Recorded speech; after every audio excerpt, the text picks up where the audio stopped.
মান স্পিকার, সরকার দলের সাংসদরা প্রায়ই বাজেট অনেক বড় বলে উচ্ছ্বাস প্রকাশ করে। তো আমি একটু বলে যেতে চাই যে মুদ্রাস্ফীতি তুলনায় কিন্তু এই বাজেট যথেষ্ট বড় নয়।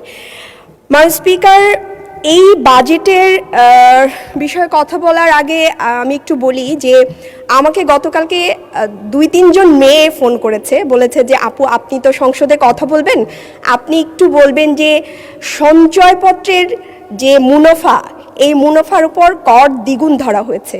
তো আমি আপনার মাধ্যমে মাননীয় অর্থমন্ত্রীকে একটু জানাতে চাই যে এই সঞ্চয়পত্রের সুবিধাভোগীদের মধ্যে আসলে অবসরপ্রাপ্ত প্রবীণ নারী, বিধবা, অসহায় নারী এবং নিম্নবিত্ত পরিবারের মানুষগুলোই আসলে থাকে এবং এদের অনেকেই এই টাকা দিয়েই ফ্যামিলি চালায়। তো মাননীয় অর্থমন্ত্রী যদি এই বিষয়টিকে আবার পুনর্বিবেচনায় নেয় তাহলে এটা দেশের মধ্যবিত্ত জনগোষ্ঠীর জন্য ভালো হবে। মান স্পিকার, বাজেট কত বড় হলো, বাজেট কত বরাদ্দ হলো, তার চেয়েও বড় বিষয় হচ্ছে বাজেট কতটা সুষ্ঠুভাবে বাস্তবায়ন হলো। 2022-23 অর্থ বছরের দিকে যদি আমরা তাকাই, স্বাস্থ্য বাজেটের কথা যদি বলি, সেখানে বরাদ্দ ছিল 36,863 কোটি টাকা, কিন্তু ব্যয় হয়েছে মাত্র 22,521 কোটি টাকা। তার মানে 40% ব্যয় হয়নি। তো বড় বাজেট দিয়ে যদি আমরা ব্যয় না করতে পারি, বাস্তবায়ন না করতে পারি, তাহলে কিন্তু একটা প্রশ্ন থেকেই যায়। মান স্পিকার, পেশায় আমি একজন চিকিৎসক। আমি সরকার দলের মাননীয় সাংসদরা প্রায় বলেন যে আমরা শুধু সমালোচনার খাতিরে সমালোচনা করছি, তো আমি সমালোচনা করব না, আমি একটা একটা স্বাস্থ্য বিষয়ে একটা প্রস্তাবনা দিতে চাই, কিন্তু তার আগে একটা গুরুত্বপূর্ণ বিষয়ের দৃষ্টি আকর্ষণ করতে চাই। মান স্পিকার, বাংলাদেশের চিকিৎসকরা সীমিত সম্পদ, অপর্যাপ্ত সরঞ্জাম, ন্যূনতম সুযোগ সুবিধার মধ্যেও প্রতিদিন রোগীদেরকে চিকিৎসা দেয়।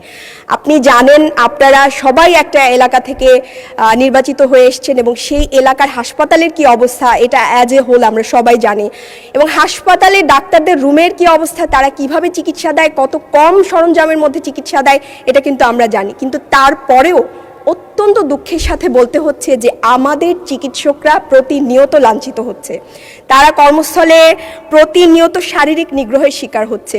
তা আমি আপনার মাধ্যমে মাননীয় স্বরাষ্ট্র মন্ত্রণালয়, স্বাস্থ্য মন্ত্রণালয় এবং আইন মন্ত্রণালয়কে একটু জানিয়ে রাখতে চাই বা আমি অনুরোধ করতে চাই যে তারা যেন এই যে চিকিৎসক সুরক্ষা আইন, যেটা নিয়ে অনেকবার কথা চলেছে, এটার ব্যাপারে আবারও একটু এটার ব্যাপারে বাস্তব পদক্ষেপ গ্রহণ করেন।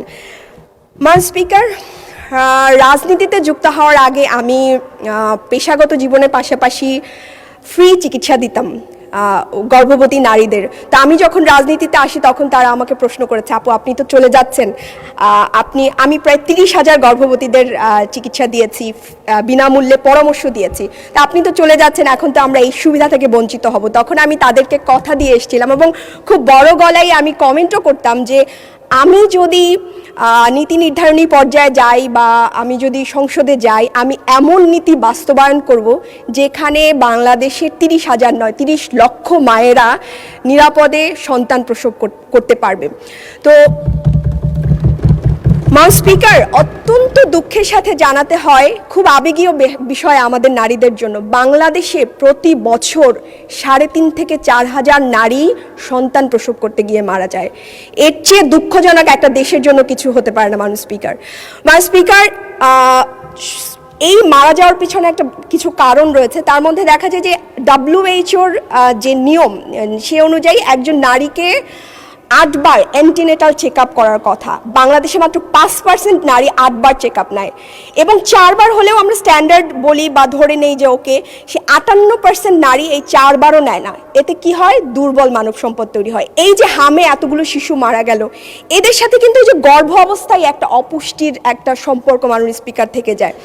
তো আমি আপনার মাধ্যমে আমি বরাবরই বলেছিলাম যে আমি এমন স্বাস্থ্যনীতি চাই যেই স্বাস্থ্যনীতিতে একজন মা যখন প্রসব বেদনায় কাঁদবে, রাষ্ট্র তার হাত ধরবে, এবং পার্শ্ববর্তী দেশ শ্রীলঙ্কা এই কাজটা করে।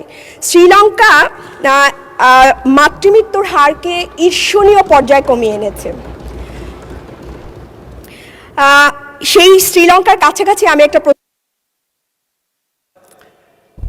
মাননীয় সদস্য, আপনার সময় শেষ, আমি আপনাকে আরো 3 মিনিট বাড়িয়ে দিলাম। স্পিকার, মান স্পিকার, এই মহিলা সাংসদ হিসেবে সংরক্ষিত আমরা কিন্তু এখানকার সবচেয়ে আদরের। 3 মিনিটের জায়গায় আমি চাইলে আরেক মিনিট আপনি আপনার পক্ষ থেকে দিতে পারেন মান স্পিকার।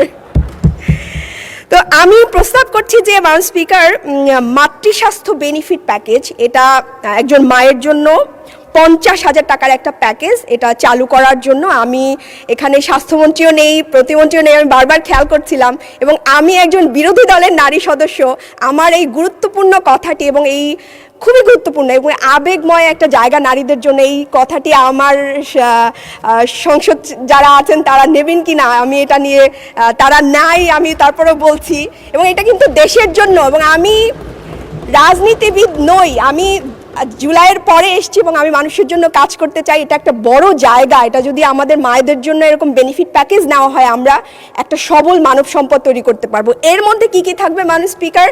আমাদের মায়েরা মারা যায় মূলত হোম ডেলিভারি করার কারণে। 30 লাখ গর্ভবতীরা, প্রতি বছর আমাদের 30 লাখ গর্ভবতী মা হয়, এর মধ্যে 10 লাখ মা বাসায় ডেলিভারি করে, তারা হাসপাতালে আসতে চায় না।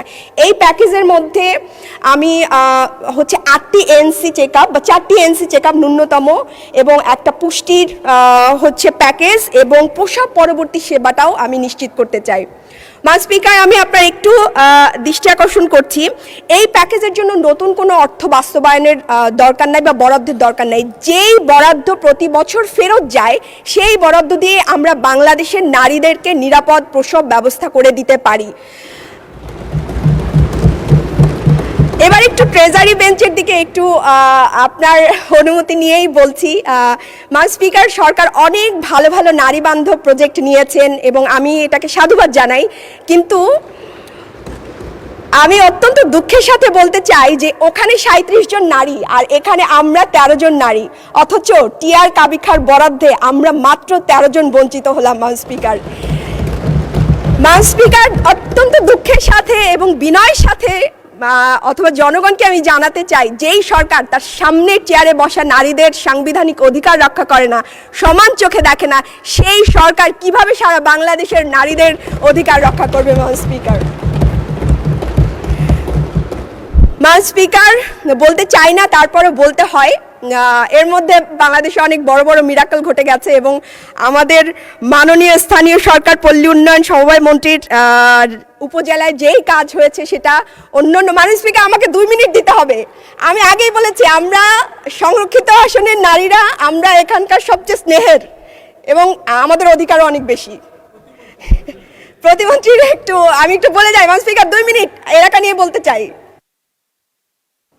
আপনার তো সময় শেষ হয়ে গেছে। আপনার বক্তব্য নিশ্চয়ই শুনেছেন সকলেই। আচ্ছা, লাস্ট 1 মিনিট। বলে যাই, ঠিক আছে। স্পিকার, আমার এলাকা হচ্ছে কাঠালিয়া, আমার আসন হচ্ছে জালকাঠি 1, কাঠালিয়া উপজেলা, এখানে ওখানকার নির্বাচিত এমপিও আছেন।